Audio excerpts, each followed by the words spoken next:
Hello guys, मेरे YouTube channel में आपका स्वागत है। मेरा नाम है वरुण मिश्रा। तो आज हम इस वीडियो में डिस्कस करने वाले हैं कि 5 best mutual fund for long term. Basically मैं आपको इसमें 5 म्यूचुअल फंड के बारे में बताने वाला हूं जो कि आप लॉन्ग टर्म के लिए इन्वेस्टमेंट कर सकते हैं। और मैं आपको बता रहा हूँ लॉन्ग टर्म, मैं आपको बता मतलब ये भी बताने वाला हूं कि कौन से कैटेगरी में कितना टर्म को लॉन्ग टर्म माना जाता है। तो उसमें आप इन्वेस्टमेंट कर सकते हैं और आप इतने तक इतना रिटर्न एक्सपेक्ट कर सकते हैं। मैं आपको वो भी बताने वाला हूँ इस वीडियो में, तो ये वीडियो पूरा देखिएगा और मेरे चैनल को सब्सक्राइब जरूर कर दीजिएगा। तो चलिए शुरू करते हैं। सबसे पहले मैं आपको बता दूं कि नंबर 1 का जो कैटेगरी आता है वो इंडेक्स फंड। देखिए, आप अगर इंडेक्स फंड में लगाते हैं तो आपकी जो टॉप की 50 कंपनीज है या फिर टॉप की 100 कंपनीज है, उसमें आपका पैसा डाइवर्सिफाई हो जाता है। तो ये सबसे ज्यादा सेफ इन्वेस्टमेंट माना जाता है हाइब्रिड म्यूचुअल फंड के बाद। और ये अच्छा खासा रिटर्न भी आपको दे देता है जो कि इन्फ्लेशन बीटिंग रिटर्न होता है। मतलब मान लीजिए अगर आपको 15% तक रिटर्न चाहिए, और लॉन्ग रन मतलब इसमें लॉन्ग रन भी बहुत ही शॉर्ट टर्म होता है। मतलब मान लीजिए अगर आपके पास टाइम फ्रेम 3 से 5 साल का है, तो आप इस कैटेगरी में इन्वेस्टमेंट कर सकते हैं। और इस कैटेगरी का एक फंड है जिसका नाम है एसबीआई निफ्टी इंडेक्स फंड। आप इसमें इन्वेस्टमेंट कर सकते हैं और इसका जो एक्सपेंस रेशियो है 0.17 या 0.18 का है, परसेंट का है। तो आप देख सकते हैं कि बहुत ही कम मतलब एक्सपेंस रेशियो का फंड है। ये हो गया आपका नंबर 1। नंबर 2 हो गया आपका लार्ज कैप फंड में। मतलब मान लीजिए अगर आप चाहते हैं कि इंटरेस्ट आपको 16 से 17 या 18% तक आपको मिलेगा और आप थोड़ा सा ज्यादा रिस्क ले सकते हैं as compare to index fund, तो आप ये लार्ज कैप फंड की तरफ जा सकते हैं। जैसा कि मैंने आपको बताया कि इंडेक्स फंड में आपका टाइम फ्रेम 3 से 5 साल होना चाहिए। तो इसमें जो टाइम फ्रेम आपका रहेगा 5 से 7 साल। अगर आपके पास टाइम फ्रेम इतना है और अगर आप चाहते हैं कि आपको 16 से 17% या 18% तक आप इंटरेस्ट चाहते हैं, तो आप लार्ज कैप फंड में इन्वेस्टमेंट कर सकते हैं। तो दूसरे नंबर पे आपका लार्ज कैप फंड में जो आएगा वो है Canara Robeco blue chip fund. और इसने अच्छा खासा रिटर्न आपको 6 से 17% तक मिल ही जाता है अगर आप 5 से 7 साल तक वेट करते हैं। और मैं आपको एक चीज बता देता हूँ, डिफरेंस ये है कि इसमें 80% तक बड़ी कंपनीज के शेयर्स होते हैं, लेकिन जो 20% है वो आपके मिड कैप या फिर स्मॉल कैप के होते हैं। मतलब मिडिल बेस या स्मॉल स्मॉल कंपनीज के शेयर होते हैं। तो इससे ये 1-2% थोड़ा ज्यादा इंटरेस्ट जनरेट कर पाते हैं as compare to index fund. तो ये सेकंड नंबर का आपको मैंने बता दिया, Canara Robeco blue chip fund. अब नंबर 3 पे आता है जो कि बहुत ही रिस्की फंड है। अगर आप देखें तो अगर आपका रिस्क एपिटाइट बहुत ही ज्यादा है और आपका टाइम फ्रेम बहुत ज्यादा है, तो तभी आप इसमें इन्वेस्टमेंट कर सकते हैं। तो नंबर तीसरे पे आता है आपका पराग पारिक फ्लेक्सी कैप फंड।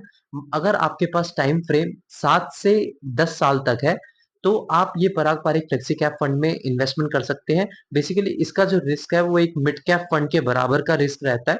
तो इसमें अगर देखें तो सब इक्वली डिस्ट्रीब्यूट होते हैं। मतलब फ्लेक्सी कैप मतलब फ्लेक्सिबिलिटी। तो इसके जो फंड मैनेजर होते हैं इनके पास फ्लेक्सिबिलिटी होती है कि ये कुछ भी स्टॉक्स अपने में रख सकते हैं, लेकिन वो भी सेबी की गाइडलाइन के अंडर हो। ये नहीं कि इन्होंने सारा ही लार्ज कैप ले लिया, सारा ही स्मॉल कैप ले लिया, ऐसा नहीं होता। लेकिन ये इनके पास एक फ्लेक्सिबिलिटी रहती है चूज करने की। और सबसे बड़ी बात है, पराग पारिक फ्लेक्सी कैप फंड ने अपनी कैटेगरी को बीट कर रखा है, और वो भी बड़े मार्जिन में। अगर आप देखें तो 5% के मार्जिन, जो कि बहुत ही बड़ा होता है कंपाउंडेड रिटर्न में। अगर आप देखें फ्लेक्सी कैप की जो रिटर्न है वो मोस्टली 16, 17 या 18% में ही आपको मिलता है इंटरेस्ट।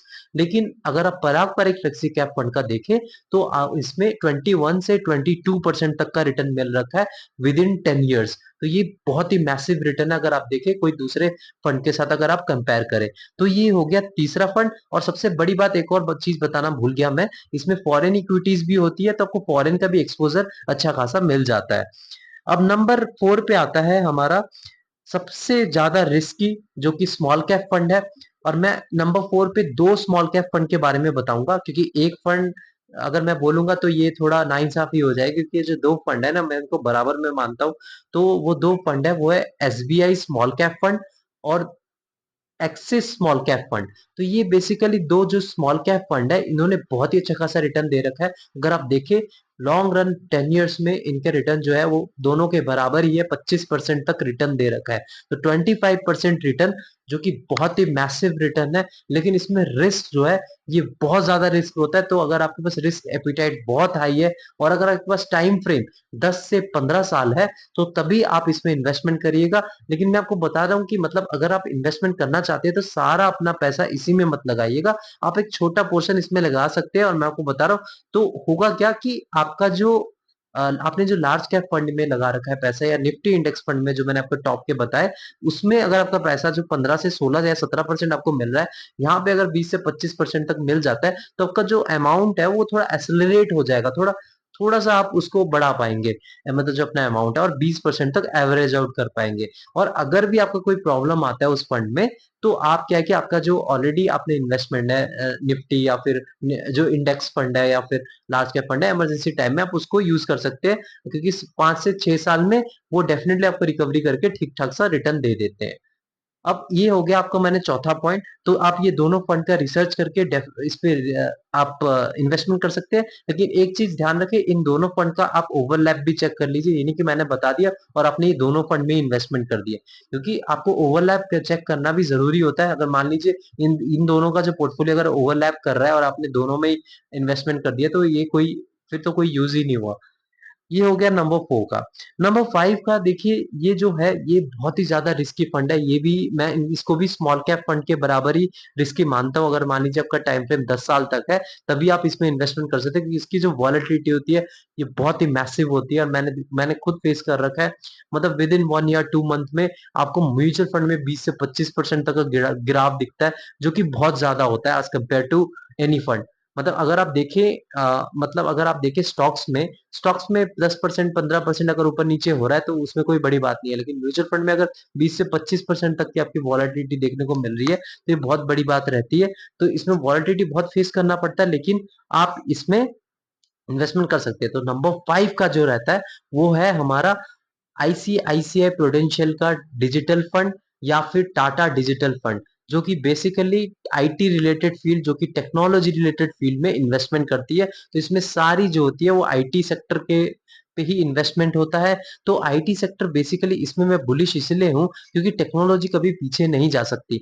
तो अभी जो आईटी कंपनीज है वो बेसिकली आर्टिफिशियल इंटेलिजेंस हो गया, आपका मशीन लर्निंग हो गया, आपका रोबोटिक्स हो गया, आपका सेल्स फोर्स हो गया, आपका ब्लॉकचेन टेक्नोलॉजी जिस पे क्रिप्टो करेंसीज काम कर रही है। तो इतने जो एडवांस लेवल के जो टेक्नोलॉजी है उस पे काम कर रही है और इसका डेवलपमेंट डेफिनेटली होता है। शॉर्ट टाइम के लिए आपको डेफिनेटली वॉलेटिलिटी फेस करनी पड़ेगी, लेकिन लॉन्ग रन में, मतलब अगर आपके पास टाइम फ्रेम 10 साल तक है, क्योंकि मैं इसको स्मॉल कैप फंड के बराबर ही इसको रिस्की मानता हूं, तो आप डेफिनेटली इसमें इन्वेस्टमेंट कर सकते हैं। तो ये मेरे टॉप 5 म्यूचुअल फंड है जिसमें आप इन्वेस्टमेंट कर सकते हैं, लेकिन आप खुद रिसर्च करिएगा। और जो मैंने आपको टाइम फ्रेम बताया वो भी थोड़ा ध्यान रखिएगा। लेकिन हाँ, मैंने बता दिया तो आप इन्वेस्टमेंट मत करिए। आप रिसर्च करेंगे तो आप खुद ही सेटिस्फाइड रहेंगे जब आप इन्वेस्टमेंट करेंगे। तो ऐसे मैं ऐसे वीडियो लाता रहता हूँ। मेरे चैनल को सब्सक्राइब जरूर कर दीजिएगा। मैं थैंक यू।